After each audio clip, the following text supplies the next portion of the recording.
Hello po lahat po ng mga followers po natin dyan. Ito na naman, kakaiba rin naman po itong sisilipin nyo ngayon. Oh.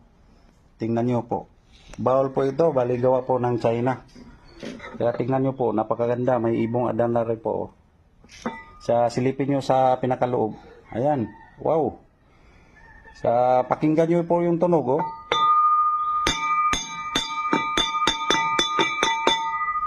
Parang kristal eh. Kaya sabi ng mayari, 3 araw daw yung kanin na ilagay nila dyan, bali hindi pa raw masira. Kaya napakaganda talaga oh. Kaya birirare daw po ito kasi ang dami nitong nagsipaglabasan noon kaso nabasag na lahat. Kaya nibihira na lang po ang nagmamayari nito ngayon. Bali isa lang po sa akin, baka iwan ko po sa ibang kolektor, baka meron din po sila. So thank you po sa panonood, sana na-enjoy po kayo.